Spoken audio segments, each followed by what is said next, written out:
Hi, welcome to another episode of Things Inspire. For this episode, I will be your host. I'm Olaojo Blessing Oluwakolemi, and I have here with us a seasoned teens coach with an excellent personality, a very amazing person who is well accomplished in his career.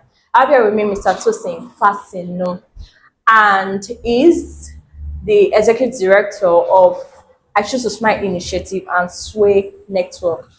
Thank you so much for coming, sir. We are so honored to have you here. Thank you very much for having me. I'm honored to be here equally. Okay, thank you so much. So we know you are into the teens ministry. Apart from being a counselor, you also counsel parents. Apart from counseling teenagers, you also counsel parents. So what actually brought about the inspiration behind the teens ministry you dived into? Okay, thank you very much. So, firstly, Okay. aside it being a calling, like aside God telling me go into this thing and reach the younger generation, it is also as a result of my experience while growing up. Okay. I know how it feels to be alone. I know how it feels to be lost as a teenager. It feels to be lost. I know how it feels to be depressed, bullied, and how it feels to be without direction as a teenager. So I wouldn't. That has been my drive. I know how it feels, and I also know how it feels to gain balance, to know these things, to be happy, to be good, to have direction, to be stable. So comparing both, I would say, okay, why was I lost? Why was I all that? Because there was no proper mentorship, no proper guidance. I didn't have this opportunity God is giving us to the younger generation. So it's one of the things that drive me that okay, let me make myself available for this one so that they won't make some of the mistakes we made when growing up because of lack of mentorship. I would actually heard your story, but I feel so emotional already. And I know behind that is a lot you want to let out. But then let's go ahead. So how's the journey been for you? What's the journey like? What has been your challenges? Well, one thing with teenage ministry is not a ministry where you see sometimes the teenagers and the young ones we reach, you will not even see the result on them because we go as far as going to schools, you know, talking to teenagers and young ones, and you might never see them again. Trust me, you might never see them again. So you might not see the result of what you are doing, but trust me, this thing work is like a seed. So it has been worth it. Has been worth it. Why I have to say that first is we might not be able to say, okay, this and this and this. Of course, we have few teenagers around us where we keep track on, follow up on, and we can see. But the larger percentage of the people we reach out to, we cannot really. Yeah. But trust me, it is worth it still. And it has been a roller coaster of ups and downs. But I mean, God has been faithful. He called us, so has been faithful. So I'll just take this with a little analogy, just to recap what you just said. So I'll just see it like it's a seed where you plant a corn, but you don't see the fruits immediately. After a while, you see it with the cob with a lot of corns on it. That's exactly how it looks like. So It's not even. sometimes it's not immediate. It's not It takes the immediate. process. It's not yours to even harvest. Yeah. Like you are planting for someone else to harvest. Yeah. Yes. So that's how it's. Okay. So yeah. So moving on, we discovered that there's a bridge between the Gen Zs and the millennials. So tell us, what do you think? I can say, due to experience, we've been doing this for the past 8 years, and I can say boldly, some of the things the Gen Zs are experiencing now, Gen X experienced. Okay. But then there was no platform to express. Now Gen Z, they don't care. They can say anything. You are messing with my mental health. I mean, Gen Z can tell his or her boss that, sir, I can't do this thing. It's messing with my mental health. But then you cannot. So I think it's exposure, Plus technology. technology, and knowledge. Then they don't even know what it is they were experiencing. Yes. A depressed person there might feel is village people. They don't know in and out of moods and all. So, but the Gen Z has an advantage, and I think it's the media technology. There's a lot of things we can. I mean, Chat GPT is there. If you're feeling away, you can just press it and okay, this is. So it's actually it goes all around. They experience what the Gen Z are experiencing now, but level of knowledge then was limited. Thank you so much. Thank you so much. So now, In what do you think are the major root cause of teenager self-identity problems, and how do you think they can manage it properly? Okay, for teenagers, I've worked with quite a number of them, and I can say one of the problems teenagers have now is pressure. And then when we were growing up, they taught us peer pressure, pressure from friends and all. But now the pressure these teenagers of this generation are facing is not even pressure from friends only. They are facing pressure on the media, Yeah, social media pressure, especially internet pressure. Instagram, And that one is Instagram and even TikTok. you get that one is even more heavier than Yes, the physical one-on-one pressure. pressure we The have one-on-one pressure nowadays. is not as common anymore because everybody is on the media. They all use phones. 12 years old is already using iPhone 15. Even the things I, as their coach, don't know how to access on the media, they can't. When Yes. I start when they start, show you some things, you'll be wondering how did you have access to this kind of. So one of the reasons why they might start questioning their identity, who they are or where they are or what they are meant to do is when they see the things they see on the media and also the things they hear. That's one of the things we need to like pay attention to for the younger generation. The things they see, especially on the media space, the things they see, and also the things they hear, makes them feel question what they are doing, where they are. They question their sanity. Am I doing the right thing? Social media now suggests the wrong thing to them As the right things. as the right thing. Honestly, it suggests. It's not imposing, but it Yes. suggests. But still, it doesn't leave out the place of pressure. Still, Pressure. They are young, pressure. so they are at the stage where they need guidance, they need coaching, they need mentorship. So if they don't have all that and they see these things on the social media space, these suggestions, bit by bit, they might want to start, questioning what is right and they ask a lot of questions. And just like you said, everything is a seed. So Everything either is a it's a seed. positive or a negative seed, it will both germinate. Exactly. Thank you so much. So moving on, we know you have experience with bullying and you have an initiative now that talks about bullying, that talks about anti-bullying. So now, what do you think is a major root cause of bullying, and how do you think they can actually manage people that are being bullied? How do you think they can manage and people that are the bullies too? What do you think can be done? So for the bullying, like you said, is in two parts. The person doing the bullying and the person that is That's being being bullied. bullied. So I'll take it firstly from the person that is being bullied. I'll say firstly. I wish I can hold your hand when I'm saying this. It is not your problem. If you are being bullied, it's not a you problem. You are not weak, you are not worthless, you are not useless.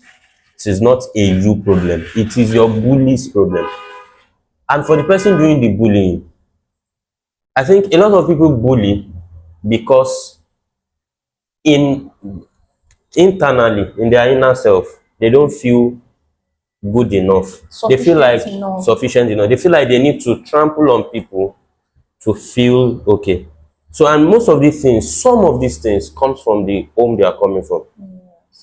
Yeah, maybe at home they are not being heard, they don't feel loved enough. So they feel like, okay, I need to Dominate. dominate before people can, listen Respect. to me or respect me. So it is not the person being bullied problem, it is the bully's problem. The bully, if you are the bully, listen to me. You need to check yourself. Why? Ask yourself, why am I doing this? Why do I feel the need to Override bully people. people? Why do I feel the need to put people under me before I feel okay? That's where identity crisis come in. You don't really know who you are. You don't know what you are worth. It's why you feel like you need to press down on other people to stand, To claim to dominance. claim dominance. So that's just how it is. Thank you so much. That was profound. Thank you so much. So now, moving ahead, we also know that you run an initiative that works with mental health. Yes. So for someone who is going through mental health challenges, how do you advise that they come out of it? What steps do you think they can take to come out of it? So firstly, when we were growing up, I'm still very young, but when we were growing up, when we were quite young, what we know is a problem shared is a problem solved. I mean, you can prove me wrong in the comment section if I'm wrong. But what me I grew up knowing is A problem shared is a problem solved. After I graduated to a problem shared is half solved. Now is a problem shared is topic for discussion, topic for gist. But honestly, a problem shared is a problem solved. So one of the major things that works, firstly, recognize that I'm not okay. If you keep denying that I'm fine and you keep pushing it aside, it gets worse. It The gets first worse. solution to a It's just like problem. an injury. If you keep Yes. ignoring, it gets worse. If you have a cut now and you just and it's a very deep cut and you just leave it there, It if will you heal, start it by will heal. it will heal, Decay it in will heal, one start by minute. decaying little by little. So it's you need to first recognize, okay, I'm hurt. Okay, I'm traumatized. I was traumatized. Okay, I'm a bit no, I'm not okay, and recognize. Then secondly, one of the things that work best is talking to people. There are still people you can trust. And I know the world has spiraled down. You talk to people, you hear it somewhere else, becomes a topic for discussion, people gossip about it. But I'm telling you, that's one of the things that works faster and better. Talking to people, get a counselor, talk to a coach like us, like South Africa, Yeah. talk to people, talk to adults, just talk about it.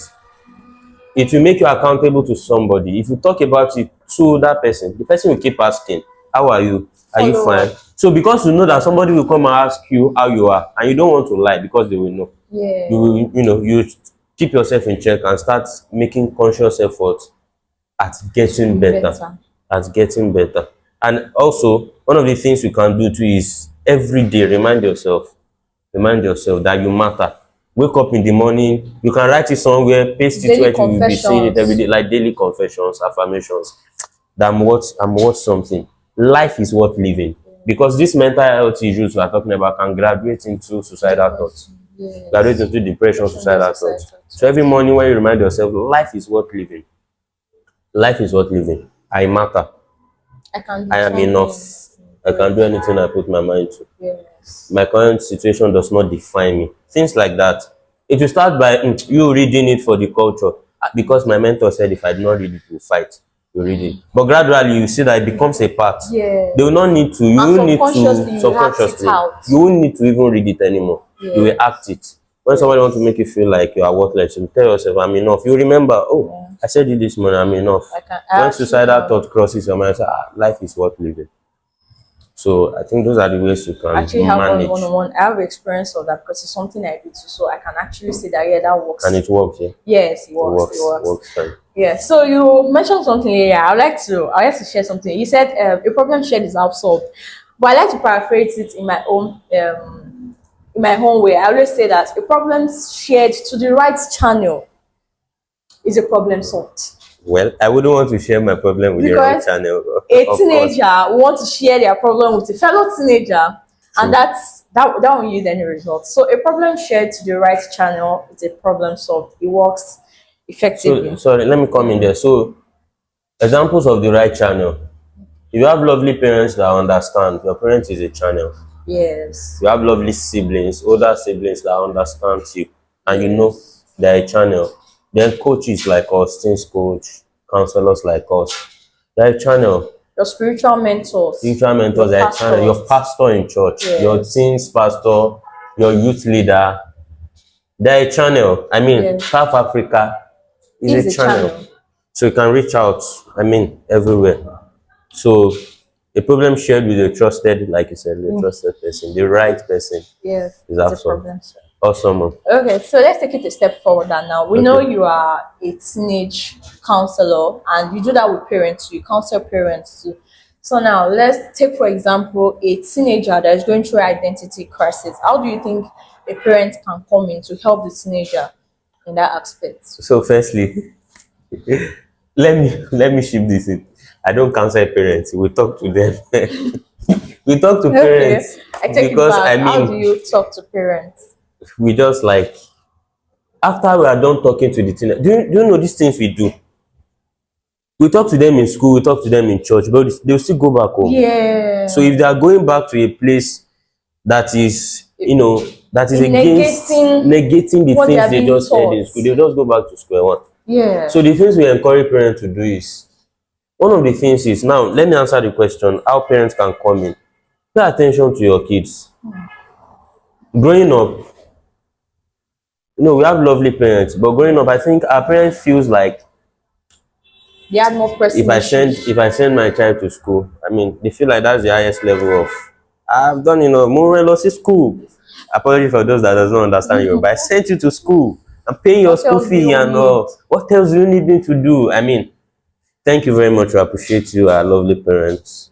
But these kids, especially of this generation and now age, we need to, as parents, please pay attention to your children.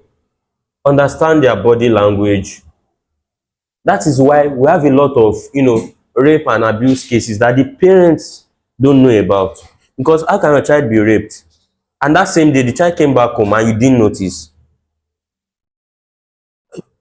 You didn't notice. So you can be busy. The economy is hard. You Yeah. want to make money, but please, pay attention to pay Your attention kids. to the kids. Pay attention to them. Understand their body language. Know when they are not fine and it's beyond. Go and use paracetamol and sleep. Understand their personality Understand their differences. personality differences. Somebody that is always happy, always, eager to come home and suddenly becomes an introvert overnight. Know that something is Something is wrong. wrong. Something is wrong somewhere. And if you feel like they are not talking to you, set them up with people they will talk to.